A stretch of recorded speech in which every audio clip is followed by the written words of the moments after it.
Rabbi Joey Rosenfeld. It's such a privilege and pleasure to be sitting with you here in the heart of Jerusalem. And you're an incredible mystic, you're a psychotherapist and an amazing teacher, and now a Share scholar.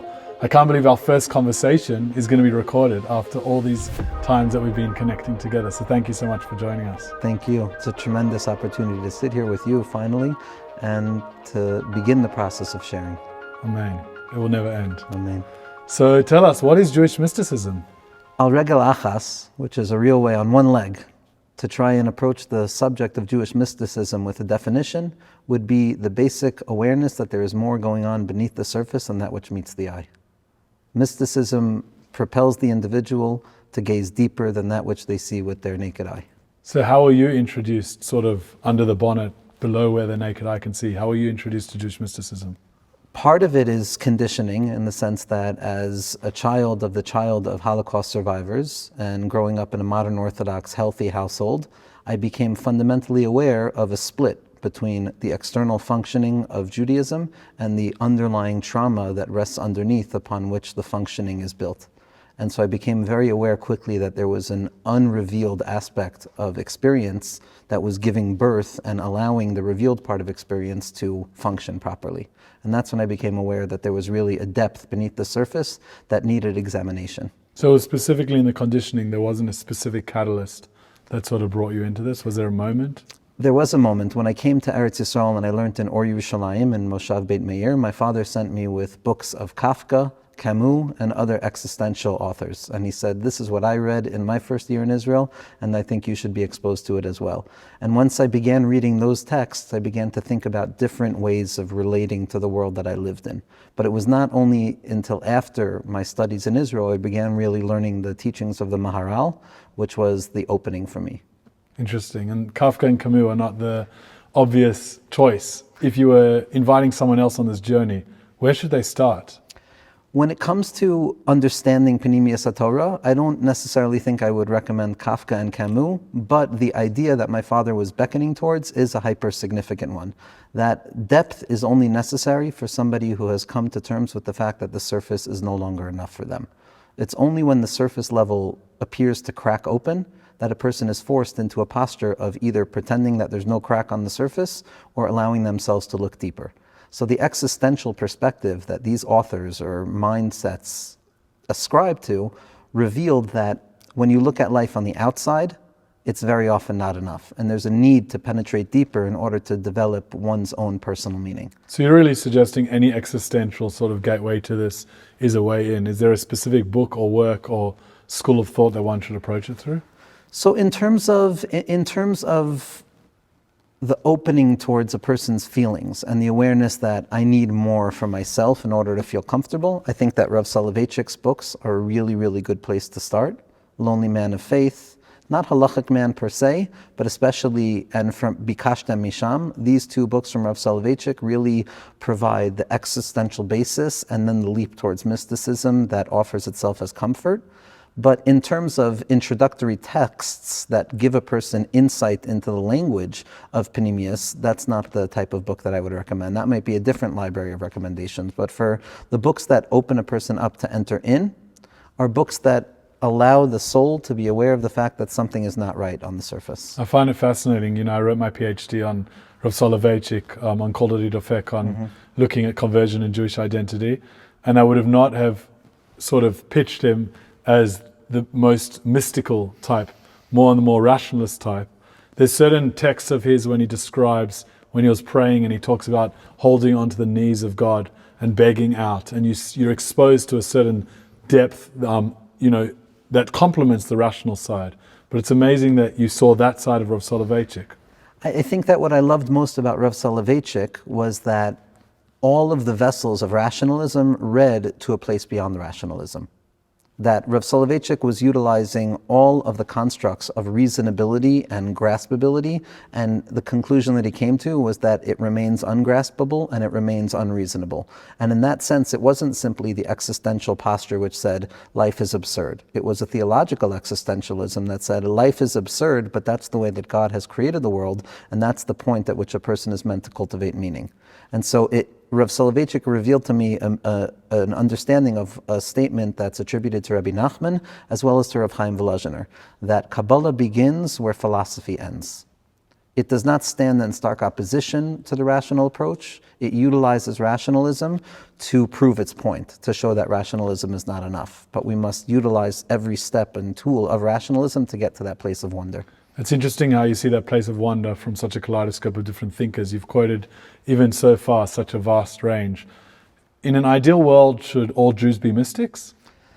All Jews, by definition, are mystics in the sense that each and every Jew has a layered expression of themselves, and each and every layer of that soul garment that represents our personality is attuned to a particular form of Torah and the understanding of the Torah. And there exists an inner point of the soul, which is a defined concept. It's not simply something that is kind of a spiritual idea. It's built upon a systematic way of thinking that the Kabbalists and the mystics have conveyed from generation to generation, but there exists a part of the soul that is perpetually attuned to the deepest elements of reality, whether we know it or not. So each and every Jew has within themselves the capacity to tune into the depths of the secrets. And in our generation, there were already teachers who said, it's time to actually do that. Wow. And so, really it's all connected ultimately to the oneness of God. But what do you think of when one says God? It's such a broad, abstract, and tangible concept at the same time. What is God? What is God? God is what? Meaning to say, God is a question that can't fundamentally be answered. And it's one that pushes a person into a posture of acceptance of my own human limitation.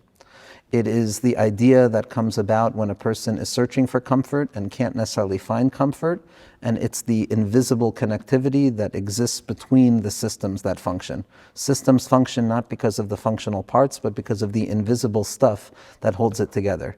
God is the concept that will perpetually be unknowable to the nth degree. Nowhere will we come to a place of fully knowing God, and therefore it is the wonder and the faith in God that becomes the vessel in which we can serve Him best. So God is, number one, it's an idea that a person attaches their mind to. It's a set of principles in accordance with a person's choice of path in theology, in accordance with the pathways of the theological systems that one ascribes to, is going to be the shape, so to speak, the measure of how a person relates to God. But God is the source of hope. God is the possibility of more and revelation in a world that feels like it's always perpetually less and a place of concealment. So is there any sort of physical, tangible expression that you imagine when we say the word God? Depends. And what the mystics did was they revealed to us that once we're speaking about a singular God that is completely ungraspable, and once we've accepted that as first postulate, now we can descend down into the particular names and attributes of God, which reveal God so that we can have a relationship to Him on a human-to-human level. And so every way of grasping God, and there's many ways of grasping God and experiencing God, through love, through fear, through concern, through anticipation, through hope, through endurance, through the ability to be victorious over struggles. All of those are different ways of encountering an expression of God, but those expressions of God are only meaningful if we're fundamentally aware that they are not God Himself, that they are reflections of the infinite that are somehow conveying the infinite without being the infinite. Fascinating. It sounds like a paradox in and of itself. This is what Sod does. This is what Pnimiyut does. It basically looks at the law that determines philosophical thought from Aristotle and on up until around Hegel or after Hegel, which was the law of non-contradiction, that two opposing postulates cannot function at once. And if A equals C and B is the opposite of A, then B is not going to equal C. But in Pnimiyus HaTorah and in mysticism, we do not just deny the law of non-contradiction. We take the law of non-contradiction and we place it at the very crown of the entire system. Sounds like a contradiction of the non-contradiction law. It's an undoing of paradox and being able to live with it, because that's what every element of human experience is. It's not just mystical speculation that brings one to this. It's waking up in the morning, it's serving your children cereal, it's getting into the car, it's starting a car, it's being stuck in traffic. Every expression of human experience is a split between this ungraspability and the desire to have graspability and the attempt to wed the two together. So what about the Jewish people? What's our purpose? The Jewish people's purpose is to be chosen for a particularly significant task, which is revealing God in the lowest place imaginable, which is this world. The Jewish people represent the guardians of limitation. The Jewish people are the ones who have perpetually kept their eye on the singular truth, which is that perfection is an impossibility. If we look at other offshoots that have either been perversions of Judaism or have tried to circumvent the issues that Judaism lead a person into, so they try and bring about a future that is not yet here. They try and bring about an end that is not yet here, a completion that is not yet available. Judaism, at the heart of the Torah itself, at the heart of Pnimius HaTorah especially, is the recognition that there will always be a gap between the infinite and the finite. And that gap is not meant to be bridged by way of collapsing it. It's meant to be traversed by way of radically jumping over it with faith, but never to claim that we have reached perfection. So Judaism is this ancient kernel of existence that is keeping watch on the fact that we will never become as perfect as God. That goes to the heart, by the way, of the name Yisrael. Yes. Kisaretem, Yes. because you wrestled, Yes. so to speak, with God and with man and prevailed, and that's our namesake. Yes, it's exactly that. And it's interesting that you said that, because I was just thinking the name Yisrael in my mind represents this in a Kabbalistic way as well. And I'll make reference to a deeper idea, because in the nature of Kabbalah, there's a principle that we must be exposed to the language prior to being fully understanding what the language is saying. Because like any new wisdom, we want to be exposed to a language that we might not yet have at our disposal, but there's no other way to learn the language without exposing ourselves to it. That's how a child learns language. Exactly, it's how a child learns language. And so Yisrael also stands for an acronym,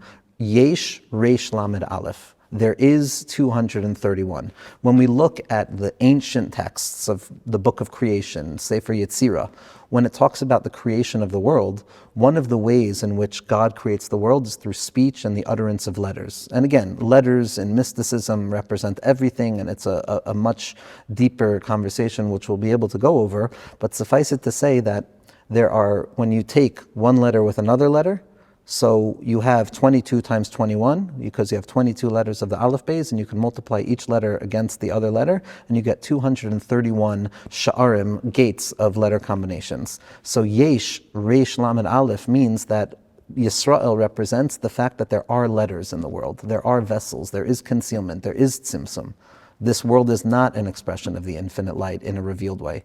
Of course, the infinite light is there, no one's denied that. But when it comes to the graspability, Judaism is guarding the boundary. We're the Shomrei HaYichud. We're ensuring that no one can enter directly into the Yichud room, like you have when a husband and a wife get married. There's the notion of going into that place of unity, and then there's the guard that stands guard outside to ensure no one else enters in. Let's say God rests in the Cheder HaYichud, in that room of unity. The Jewish people are the Shomrei HaYichud, which ensure that people don't misunderstand or misinterpret what God's unity means. Amazing. And so how does prayer work? How does prayer work? So in this context, prayer, we'll look at a famous way of looking at prayer through the Sefer HaIkarim, Rav Yosef Albo. And this is made popular by the Maharal in his Netiv HaAvoda, one of a fundamental treatise. Again, this is a very important book, a small kuntras for a person to learn, a small booklet for a person to learn. He says that the entire purpose of prayer is ultimately for the creation to remember that it's a creature and not a creator. That prayer is ultimately about cultivating an awareness of dependency, which is an acknowledgement of deficiency. There's a teaching from the Beis Yaakov of Radzin, where he says that someone who's intoxicated is not allowed to pray. Now, why is someone who's intoxicated not allowed to pray? Because the Gemara tells us that one who is intoxicated, it appears to them as if the entire world is a straight plane without any issue. Everything is fine. And that stands in stark opposition to the notion of prayer, which is about the recognition of deficiency and imperfection. And the awakening that comes out of that imperfection and the yearning upwards in the hopes of drawing down more awareness, that's the practical purpose. So I have to be of sound mind to be able to get to that stage, which prayer is there to achieve. So prayer isn't just there for me to pour my heart out to God. That's part of it, but it's really there for me to be able to appreciate that God is there and who I am in that experience. Absolutely. It's the recognition of deficiency. And then if I'm just forced to acknowledge my deficiency without being given a tool to deal with being a deficient creature, that's a terrifying thing. So prayer is my lifeline. Prayer is the lifeline, as Rav Soloveitchik describes so powerfully in Worship of the Heart. And this is a famous kind of argument that Rav Soloveitchik brings out And it's interesting, Rav Yitzchak Meir Morgenstern Shlita also brings it out similarly, that there seems to be an argument about whether prayer is of biblical import or not, or whether it's a rabbinic dictum. And so there seems to be an argument between the Rambam and the Ramban as to whether it is biblical or not. So for the Rambam, it is biblical. For the Ramban, for Nachmanides, The obligation to pray. the obligation to pray is only a biblical commandment in times of difficulty and pain. And so Rav Soloveitchik analyzes this conversation or disagreement, and he says, in truth, they're not disagreeing. Even the Rambam, Maimonides, who says that there's always a biblical commandment to pray, not only in moments of difficulty, he's not denying that moments of difficulty awaken the need for prayer. He just feels that being a human being is a moment of difficulty. That's the existential strait of being separate, of being born, of being a creature that is no longer subsumed within an original unity that we can't gain access to. Amazing. So what about Torah study? What's the purpose of Torah study? So the purpose of Torah study, and ultimately when we talk about purpose, so it has to be written with an asterisk in the sense that each and every person comes with their own lens and framing of the purpose, and each person's purpose orientation is going to be unique to their standard kind of setup. And so one person's purpose doesn't mean that the other person's purpose has to be the same exact. So what you're hearing is from me. But the purpose of Torah study is ultimately to connect to the divine will that expresses itself by way of infinite gradations of concealment so that the human mind can comprehend it. That what the Torah represents in its ideal form goes back to what we discussed earlier in terms of the purpose of the Jewish people. Most nations of the world, most paths of spirituality will claim that I can go directly to the infinite. I can go and directly develop a relationship with God. The Jewish people say, you can't do anything without the Torah. The Torah is this dividing text, this moment of revelation where it's not God that is revealing himself, but rather it's God revealing himself in something that has the semblance of being other than him. But the radical secret and paradox is that even though it's other than God, it still contains the irreducible remnant of God's infinite light, so that when I am engaging in the Torah, I am actually calling out to that infinite light of God that I don't have access to. And so the Baal HaTanya, for example, says, why do we call it Kriyas HaTorah, reading in the Torah? Because it's just like somebody who calls their friend by their name if you want to gain their attention. When you're reading the Torah, you're calling out to God because this is the name that God has revealed to us. As the Ramban writes, Nachmanides quotes in the beginning of his commentary on the Chumash, that the entirety of the Torah, as it stands in front of us right now, is in truth just different permutations of divine names, meaning it all represents revelation. Well, there's a tradition that the longest name of God is the Torah itself. Is the Torah itself. Yes, exactly. All the letters together. That the whole Torah itself is just an expression of Hashem's revelation. It's a revelation. And the same way we can't grasp the essence of God, we can't grasp the essence of the Torah itself. Because if the Torah is a reflection of God's infinite light that has come down into the world in a concealed way so that we can engage it, so if it's a vehicle to reveal the infinite light of God, this is where the paradox becomes funny, because on the one hand, the Torah is this vessel that's holding a light, but at the same point, if you apply your wisdom to what the vessel actually is, it also contains the properties of the infinite. And therefore, the Torah itself, even though it's a congealment of the infinite to a certain degree, it nevertheless remains inherently connected to the infinite light that it's coming from. So the Baal Shem Tov and the Gra both make a comment on the pasuk in Tehillim where it says Torah Hashem Temima, that the Torah of Hashem is perfect. What that means is that when all is said and done, all of the books of Moses down to all of the last iterations of Torah novelty coming from you and I in this very moment, if we were to weigh all of that on the scale versus the Torah itself, the entire Torah would be as if it has still not been opened. We haven't even begun to scratch the surface. And part of what will be revealed in the incoming future revelation of Torah is a graspability that is not subject to learning. It's not something that can be intellectualized. It's not something that can be received from somebody else. It's something that can be spoken around, but can be only experienced vis-a-vis one's innermost point of their soul and their personal relationship with God. So there's different souls, and one of the classic differences is women and men. Mm-hmm. But ultimately we're all unified. So does the Jewish mystical tradition see women and men as the same? So from a historical, sociological framework, no, because these were books that were written by Jewish males for Jewish males, and the politics of secrecy and the process in which these teachings were revealed in accordance with the functional cultural framework of the time needs to be taken into consideration. And to deny those are disingenuous, to claim that these books were written equally for everybody on an equal level, because that's not what the historical context was. But that's something we call Galus HaTorah, the exile of the Torah. The unfortunate historical circumstances through which wisdom has to come down is not because that's the main way it was meant to come down. It's just that that is the way that it has to come down, because otherwise it would be too revealed. And therefore all of the circuitous routes of the various misutilizations of these ideas, the misappropriation of the ideas, some of the negative elements that might seem to impose hierarchies in a stronger way, all of those things, as I understand them, are symptoms of Galus HaTorah, the exile of Torah, which has to be the framework in which the innermost teachings are revealed. When you look at the innermost teachings themselves, gender valence takes on a completely new perspective. Masculine and feminine are not necessarily seen as gendered expressions of the way a person functions, but rather soul states that each and every person has within themselves. That there's nothing that does not contain everything within it. Under the principles of unity, each and every piece holds everything in it. And so every male has a feminine principle within him, and every feminine has a masculine principle. By the way, it's like human biology and DNA. We contain cells of Yes. You'll see in the Arizal, the more and more you go into the Eitz Chaim, it becomes cellular. Biology became a really significant metaphor, and it's not meant to be reductive, because the body, we're told, keeps the score not only of the traumas of the past, but the redemption of the future. Hasidus teaches us that the body is the one that's going to be teaching the soul in the future. So obviously the body knows an intuitive truth of the interconnection between these different valences of giving and receiving, receiving and giving, or higher and lower, and allows them to unify themselves properly to give each role its particular space. But there's nothing that is given over in Panemius HaTorah, especially when Kabbalah is seen through the lens of its later commentaries, that is available only for a male and not available for a female. Now, I'm not speaking about the practice or ritualistic engagement. That depends on where a person finds themselves in the world. But spiritually, that in fact the feminine represents something that's far higher. What is the obstacle to living a more spiritual life?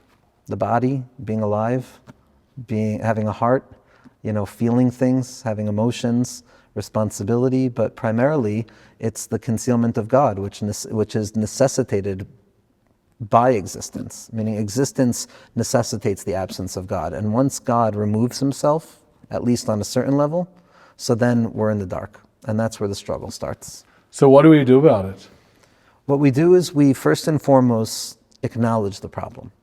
First and foremost, we acknowledge the problem. There's a danger when making usage of Panemius HaTorah that it's going to answer the problems of divine concealment and all of the symptoms that abound. Because in truth, divine concealment is the source of all symptomology that a person is going to experience in their day-to-day physiological, emotional, spiritual lives. And so we first and foremost have to acknowledge that this is the way that God wanted to create the world. Prior to trying to run and find the solution, we have to appreciate the fact that the issue is part and parcel of the model itself. Divine concealment is the birthplace of mystical engagement. It's the birthplace of prayer. It's the birthplace of spiritual engagement. And once a person makes room for spiritual concealment in their lives and makes room for the fact that, wow, there must be something off if existence can exist, and I believe deeply, or I'm told to believe deeply, in this infinite thing that denies the possibility of anything separate. So by first and foremost accepting the fact that, okay, there is a paradox that is blocking my mind from being able to grapple with this, and I have to accept that. Then a person comes to terms with the fact that all of those places that I felt I needed to be perfect, or I needed to have absolute grasp, suddenly they shift, because now maybe that's not what I've needed all along. Maybe the fact that there's divine concealment implies that human experience is something that has to go through a process of concealment towards revelation rather than an abundantly clear revelation. When we can undo that miseducation of what God is, we give ourselves the ability to accept ourselves and find Hashem wherever we are. Is there a way to educate someone like that a priori, i.e. not have to assume there's a miseducation and therefore create a paradigm shift? If you had the opportunity, like with your own children, or if you had a school, is there a way to do that? I think it's it's a great question, first and foremost, and I do believe that there's a way to do it, but I do not believe that one can come to the benefit of these teachings without the urgency that precedes them. And urgency is born out of a moment of constriction. A person has to feel that they need something more in order to allow themselves to be a vessel that is worthy of receiving spiritual relief that comes about as a result of these teachings. Can we teach about the mystical import of mitzvot so that ritual kind of boredom shifts and becomes a life-changing experience? Absolutely. Can art and music and experience be returned back into the process of spiritual worship in a very healthy way? Absolutely. Can a person teach the utter necessity that comes about by being aware of the fact that without God I don't have anything in my life? That a person has to come by on their own, but there could be space given to it. This is really what the 12-step model is based on.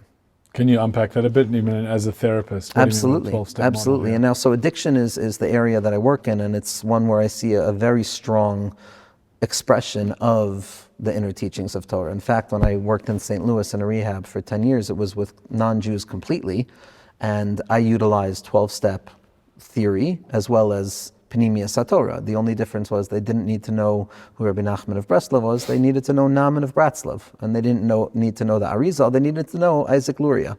And so these became theorists in their mind. And I found that the insight provided by our tzaddikim and teachers is so potent for each and every person. And there is a model in which these teachings have the capacity to reorient everything. In particular, because of this mindset of it's the acceptance of imperfection, the acceptance of concealment. So when it comes to the 12-step model, so Bill W., who was the founding member of Alcoholics Anonymous, understood from Carl Jung and different thinkers that in order for a person to recover from this absolute need for relief was to find relief from something higher than that, which was a higher power, a spiritual experience.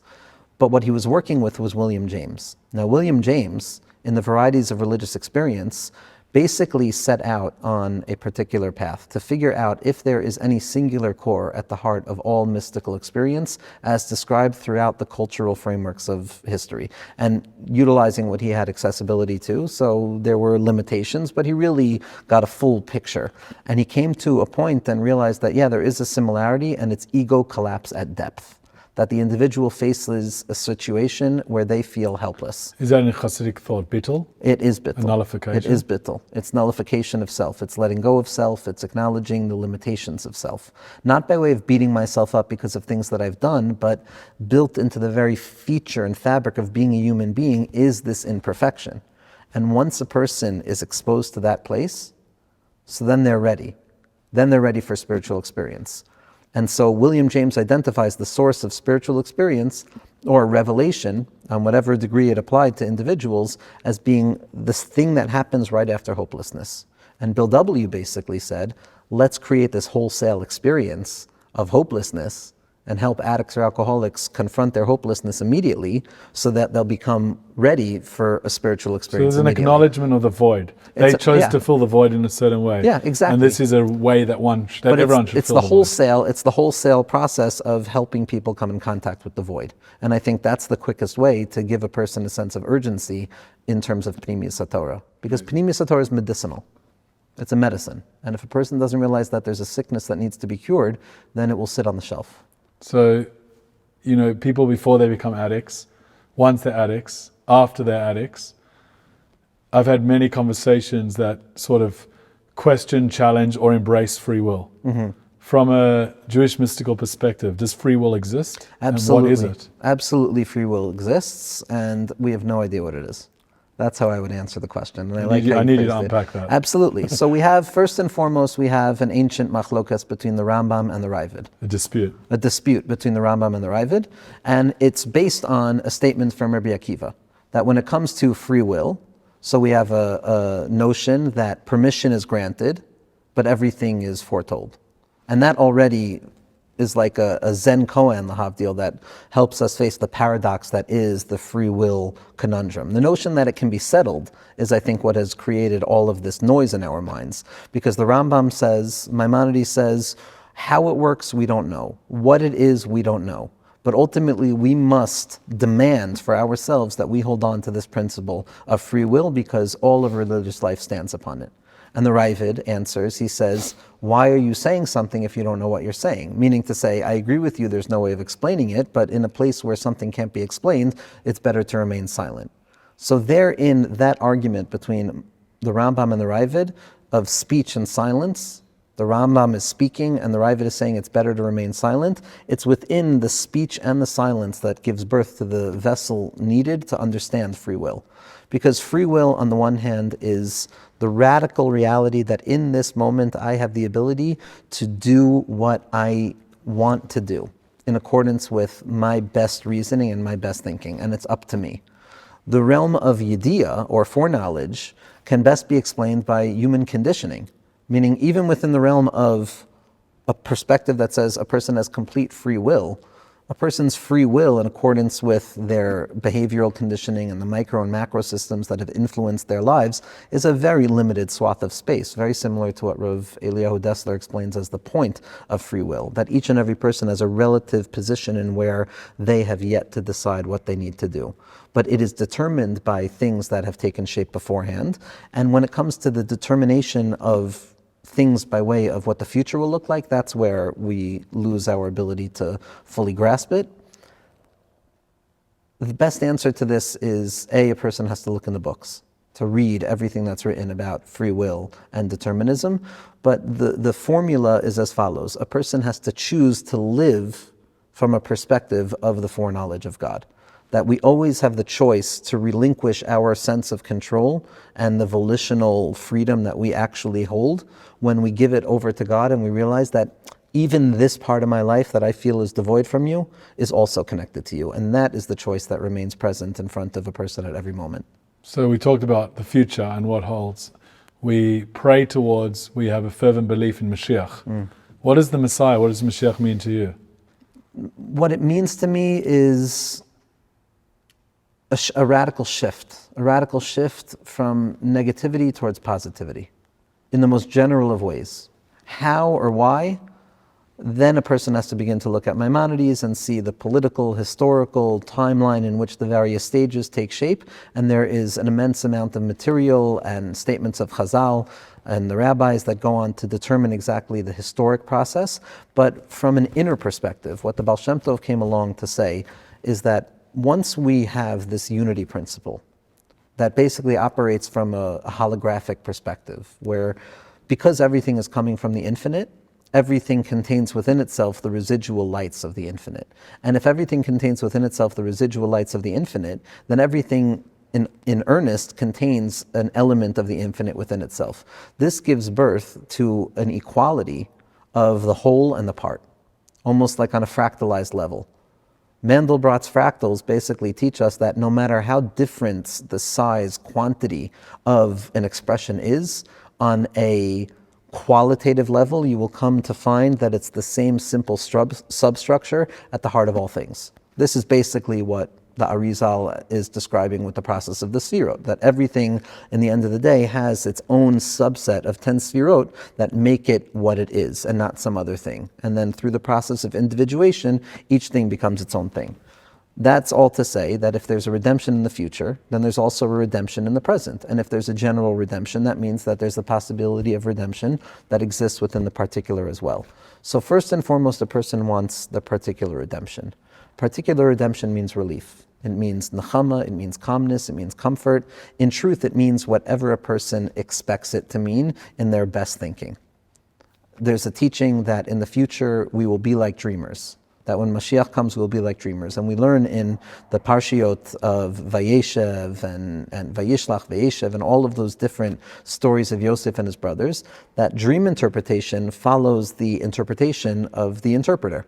That in accordance with what I expect is what I'm going to see. And so too with redemption. In accordance with what I expect is what I'm going to receive. That's the inner redemption. And then the historic redemption is the thing that we hope towards. The real redemptive quality that Mashiach brings into our consciousness now is the possibility of hope towards a future that is radically different and better and more redeemed than what we experience now. And in that, the hope towards redemption is far more of a radical notion than even the arrival of redemption itself. So you talk about this hope towards redemption in the sense of a historic process, and then you're able to look at it in the individual sense, where I am in the here and now. How does this fit on a national level for today, i.e. the state of Israel and the final redemption? Is this part of the process? Absolutely. If we're here, it's part of the process. Everything that's taking shape in Jewish history is part of the process. Jewish history does not run in accordance with human reasoning. Jewish history has a split screen to it, and this is something that the Ramchal, Rav Moshe Chaim Luzzatto, and Rav Shlomo Elyashiv, the Leshem Shvo V'Chaloma, explain most powerfully, although it's something that's expressed throughout the writings, that there are two expressions of the historic process. There's the consciousness of Jewish history, and there's the unconsciousness of Jewish history. And on the unconscious level, God is running the show from beginning to end, and every act that appears to be a descent is ultimately for the sake of an ascent, and that there is no limitation. There is nothing that's actually going wrong. In truth, everything is building itself up. It's referred to as Nora Alila al Bnei Adam, that God works with history in kind of this circuitous way where He is ultimately the one in control of history. From this perspective, Adam HaRishon didn't have much of a choice as to whether he was going to partake in that first transgression. It was built into the narrative. Cain and Hevel didn't have a choice. Mitzrayim had to happen. Yosef HaTzadik and the brothers, all of that had to happen. All of the gradations and exile had to happen. So from that perspective, everything that is taking shape in Klal Yisrael's history is a fundamental part. And what has to happen throughout history is refinement after refinement after refinement after refinement. So there are ideas that are developed, and then there's an antithesis to that idea, and then there's a synthesis that comes and helps an idea refine itself and grow beyond itself. And I believe that what we're seeing far more in an open way right now is a reattunement to how we thought a lot about previous ideas, and people are now opening themselves up to reorienting themselves to new ideas. So what belongs in a person's framework of redemption will continue with them. And so the elements of the Jewish state, the elements of the Jewish unity that comes with having a homeland, the elements of Jews being protected in a homeland, the element of camaraderie and unity and a sense of homeliness, all of these fundamental aspects are redemptive qualities that belong at the heart of the Jewish people. And then there are going to be other elements that a person might be exposed to when they're exposed to, states and governments that they'll come to question as whether that's an idea that they see fit as being revealed in the final product of Klal Yisrael. But there's absolutely no question that the state of Israel and the process of the state of Israel is a fundamental revelation of HaKadosh Baruch Hu's desire throughout history. And I mean, even if I didn't agree with this, I saw it in my Saba coming out of Auschwitz. And my brother was in Sahal, my older brother. He learned in Yeshivat HaKotel, and then he became a Chayal Boded, and they were staying at the Prima King's Hotel, my Saba and my Savta, and my brother came to visit them in uniform. And my Saba's body reaction was ultimately of such import and such revelatory significance that he said, these were the malachim that we davened for. And so that at a certain point, that's undeniable. It's undeniable that the nature and the status of Klal Yisrael right now are in a way far closer to the vessels needed for redemption. But again, the problem, like anything else, is if we forget our main mission, which is to remember that the end is not complete yet. The end is not complete until the end is complete. And the danger is identifying an unfinished product with something that's complete. It's almost like God has hastened this redemption and now requires us as partners to be able to help complete it in this partnership. Absolutely, right? The hastening, there's a speed in which history is taking shape now, right? Each day is 1,000 years. And this comes back to a simple notion of the Messianic advent and the arrival of Mashiach, which can take place in two different ways. Ba'ita, in its time, or Achishena, or if we hasten it. These two models of redemptive consciousness and the arrival of redemption, something that the Vilna Gaon and his base medrash spoke so much about, is that from the framework of Messianic redemption in its proper time that God has ascribed, that Chazal have calculated in their own ways. So then that means that history will do its work, but eventually we'll get to that final product. History doing its work means that it won't be too intense at every moment, but there'll be pockets of intensity, but history will do its work. Achishena, meaning hastening it, is that no, we want it now and we don't want to wait. But what that lends a person to be exposed to is the fact that those historical rectifications need to take shape. And so what happens if you truncate the time period is that we open ourselves up to the possibility that more intensity, more difficulty, more historic significance in shorter amounts of time will be needed in order so that the accounting can be done properly. All of that are sugyos that belong to the tzaddikim. Ultimately, we follow, I try and follow the Lubavitch Rebbe on this matter, which is that everything is kind of done and fixed, and it's our job right now just to demand from God actual redemption, because person can give Torah on everything in the world. Panemius HaTorah can reveal everything, but when it comes to the suffering of another Jew, so there's really no Torah to be said about it. And at that point, you just need redemption. Well, I love it how you weave together the historic process of the state of Israel, what it means, as well as the books, as well as what I find most visceral is that recollection of your brother coming in the Israeli army uniform to your grandfather who came through the Holocaust. And I guess that's your life, right? On the one hand, you're deeply immersed in these books. On the other hand, you're sitting with people that are broken and trying to help them to rebuild themselves. And I guess if you can you extrapolate from that in terms of what is the greatest challenge that's facing the world today? Can you take a meta look from the personal specific look and say, what is the challenge today? What is our greatest challenge in the world?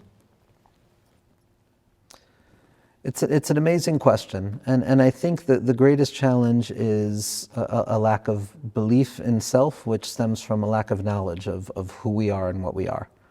That Rabbi Nachman has a way of describing it, that the greatest Rahmanas, the thing that evokes the most sympathy because of the pathos inherent in it, is when a Jew is unaware of what rests inside of them. That the Jewish soul is a technology that God has placed into the world in order to allow the world to enter into its purposeful state. This is what we're guardians of.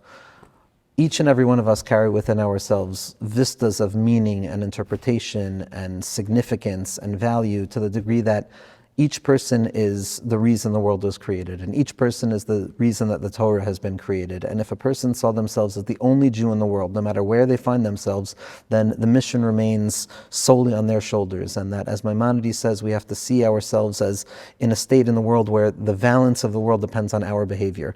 All of this is there to build us up. Moshe Rabbeinu has already gotten rid of the guilt and the shame for us. When Hashem wanted to destroy the Jewish people, after Chet HaEgel, Moshe Rabbeinu basically said, God, do you want to know what this is like? And Moshe is always very docile, and he doesn't argue with God. But when Hashem wants to punish the Jewish people, Moshe acts like the parent that he is, and he says, this is like a young child who has money placed around his neck, and he's sent in front of the brothel. Are you going to blame the child for sinning? And yet, historic consciousness, no matter where a person falls on the line of Jewish identity, something that we've all received robust portions of is that shame that comes about by feeling that we're at fault, that there's something not right with us, and that we're incapable, and a certain meekness or a weakness, etc. And what Panemius HaTorah and what the Torah comes to do ultimately is reveal the profound level of strength and responsibility that a person has. That doesn't mean each person will build a building, but it means that any time that I get out of bed sometimes in the morning, that victory might be the thing that history needed to push it to the finish line. Each and every person is fighting their own battle, and each and every person has untold strengths. And what Panemius HaTorah does is it gives us insight into what the neshama is. So I asked what the greatest challenge for the world at large is, and you said essentially it's that every single individual in the world needs to believe in themselves more and have the capacity to be able to face those challenges. Yes. So really we can conquer that challenge, Yes. each as individuals, and collectively then we'll succeed on a global scale. Yes, and again, in this interpersonal realm is fundamental when it comes to Panemius HaTorah. One might think that if you look at Panemius HaTorah, you'll come to the inter-divine realm, where it's me and God, or me and myself, perhaps. But self and other and community, that seems to almost run away from the notion of mysticism, which is more of an isolationist kind of perspective. One of the unique things from the Zohar HaKadosh and on, and it applies to nearly all of the groups of tzaddikim, is that there were chaburot, and there were chavrayas, there were companions, and there was friendship, and there were teachers, and there were students, and there was engagement. There was wisdom being shared and wisdom being cultivated. And so, other than just the educational model, there was already an exposure to other people. And so the mystic was never left in their own isolation. They were always being exposed to individuals. Are there certain mystics and tzaddikim who hide away from the world? Sure, Chanuch was a model of that. He walked with God. It wasn't his job to engage. But nowadays, The biggest thing that we can do is face another individual and try and offer them relief. That is the fixing of the world. Because when each person comes to their deepest point of strength, then we realize what the most important thing to do is to do a favor for another person, to give. Yeah, I always found it fascinating that the place where the Shekhinah, the divine presence, is revealed is between the Kruvim. Yes. And they're facing each other. Yes. And I thought, how can you put idolatry, these images, in the Holy of Holies? But I think it's teaching us a lesson that God is revealed between the interaction between individuals. In the face. Looking at one another. Yes. And it goes, just to bring it back to that 12-step model, the 12th step at the end of that 12-step process is going out and sharing the message with somebody. So is that because they need more foot soldiers?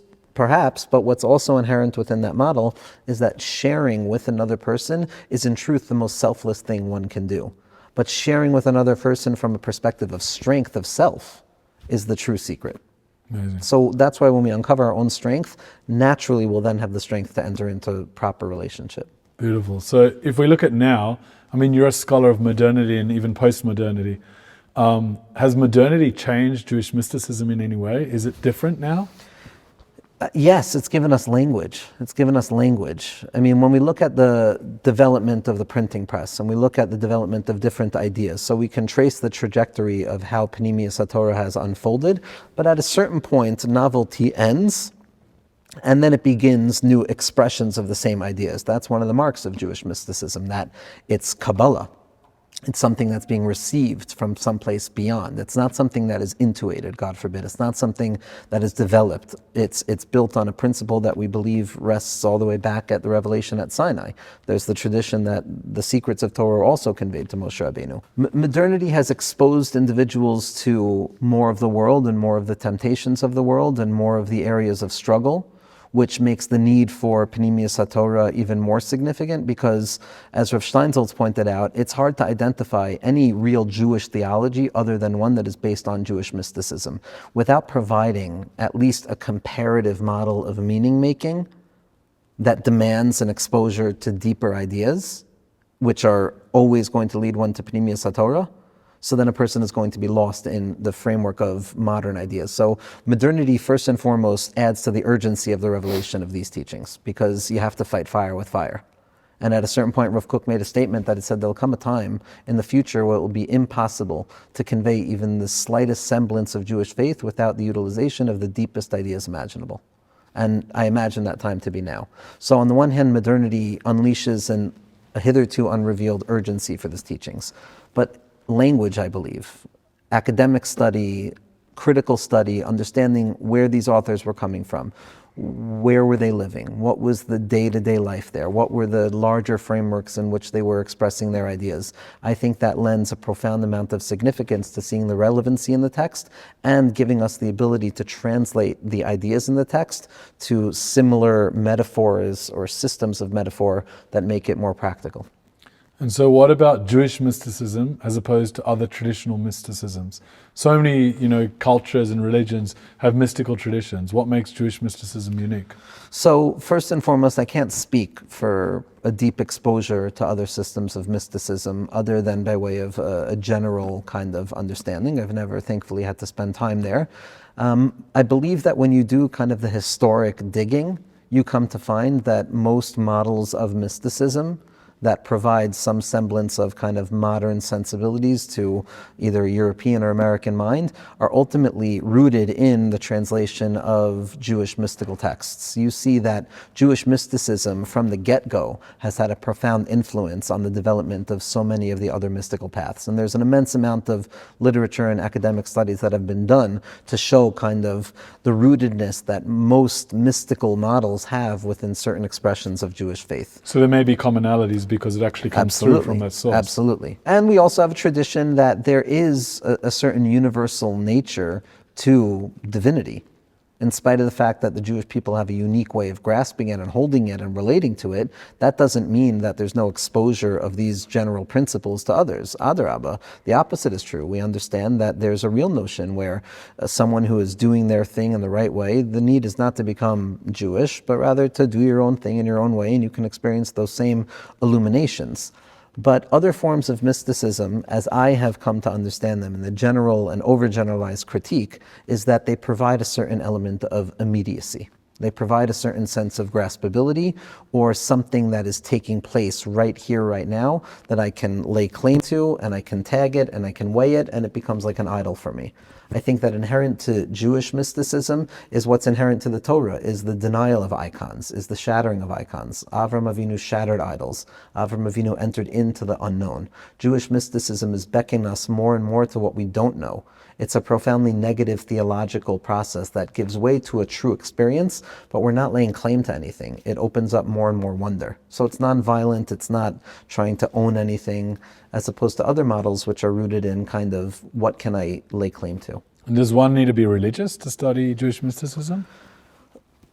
One needs to be religious if they want to study Jewish mysticism in a religious context. If a person wants to be someone who's studying the text in accordance with the way that they were written and conveyed, so then adhering to the same framework of religious orientation and ritualistic engagement that the authors of those texts engaged in, will obviously give a person far more of an accessibility to the text because of the familiarity as well as the lived experience of it in terms of the ritual framework.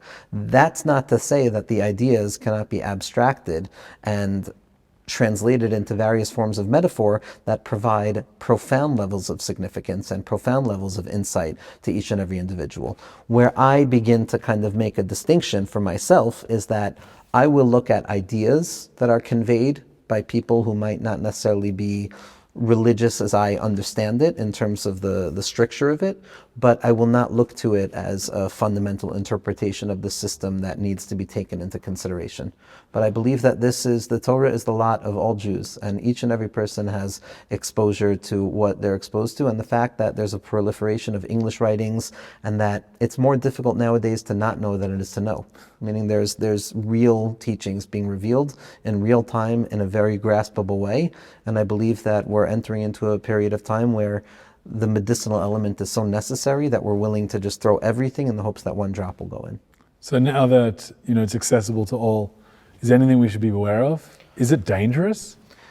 It is dangerous in the sense that it can cause a person to lose their mind. That's always been the concern. The concern has always been that it causes the stories after, if you learn it before 40, etc., then you become a meshugana. That's always been, then you lose your mind. The loss of the mind over here is not obviously symptoms of mental health necessarily. That's a separate category of experience. But a person can either be overwhelmed by the enormity and infinitude that is affirmed in Jewish mystical teachings to the degree that the need to do anything or put in any effort or even refrain from anything is a really hard sell, because when you're dealing with absolute infinitude and everything is okay, that can lead to certain desires. And I think that we saw this historically with Shabtai Tzvi and that group. What took place was these teachings did become permissive, and they did allow for particular behaviors which kind of denied the stricture and the rituals of halacha and the framework of holding back.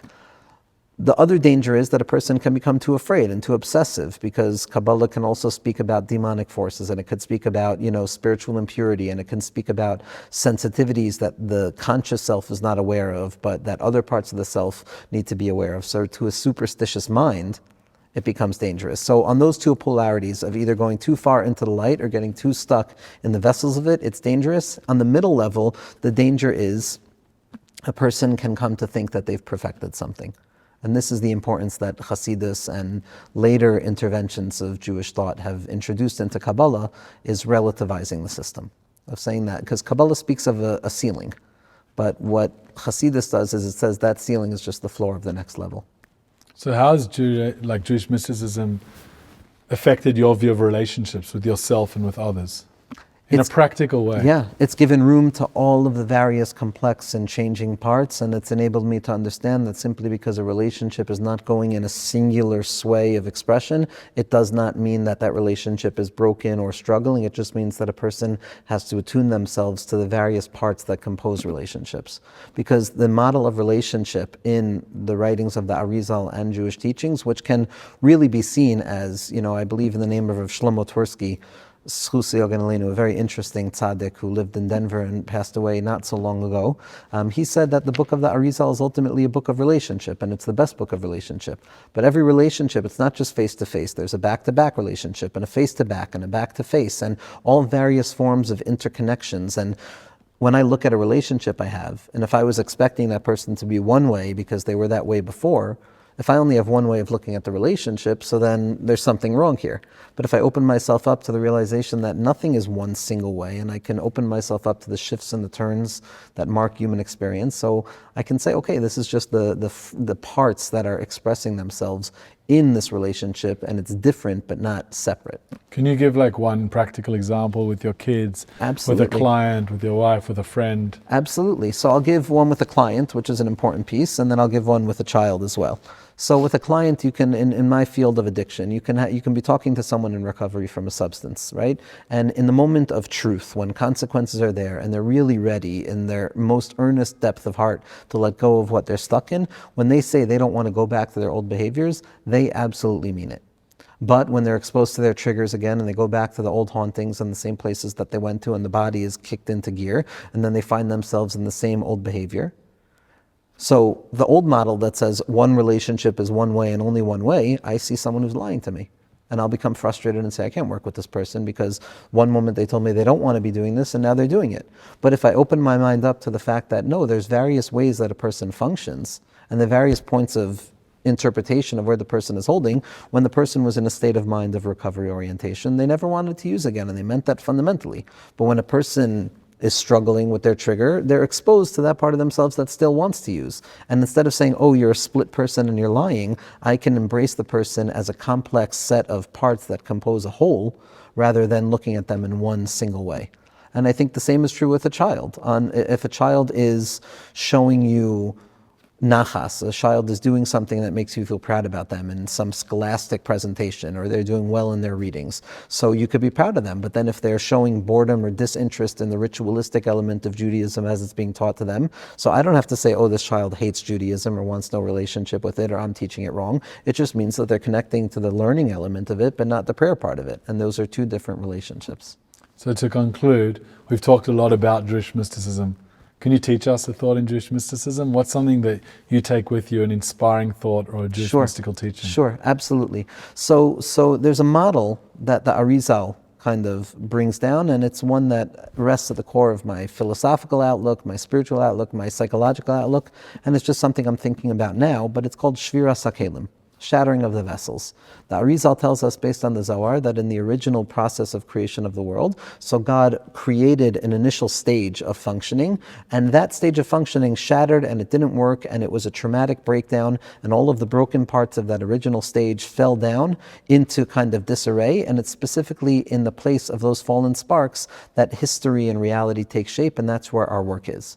So what I love most about this is that it reorients us to the nature of trauma. We live in a generation of trauma. There's a real argument that can be made that anybody who's been alive long enough to have experienced, for me, it started with, other than being a grandchild of survivors, 9/11, Rahman al-Islam is what I remember most. But since then, there's been at least 4 or 5 capital T traumatic events, just historically or globally. So we are functioning in a state which is a post-traumatic state of being.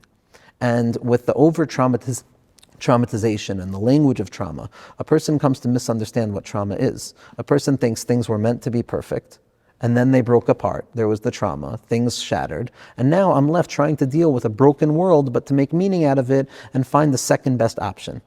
But that's only when we see trauma as a disruption to an original whole. What Judaism teaches is that there was never an original whole. The only original whole is God. The moment that God decides to create the world means that we're no longer dealing with that original whole, and then everything is by definition deficient. And therefore the traumas that come out are not destructive, they're constitutive of the very thing. It's a breaking that builds. And when a person sees those breakdowns in their lives as opportunities to build new levels of meaning, rather than to be stuck in this post-traumatic sadness over having lost something irretrievable, so then we begin to make room for God in the parts of our lives where we didn't think he could be found, and that's the real job of a mystic. The real job of mysticism is to reveal God where he's not found. And the more I can incorporate the broken, difficult, concealed parts of my life, the shviras hakelim of it all, and I can understand that it's deliberate and by nature and it's for the sake of growth and building, then I'm going to be able to multiply my experience and my relationship with him and find meaning in everything. Well, Rabbi Joey, we've seen that really through these 18 questions, you've infused that sense of healing the fragmented world around us. And we give you a blessing that as a father, as a husband, as a therapist, and as really a teacher of thousands of people around the world, you continue to do that. And you're able to allow people to understand the Shvira Kalim, this fragmentation, but also understand that through the brokenness is the opportunity to build. So thank you so much for... Thank you.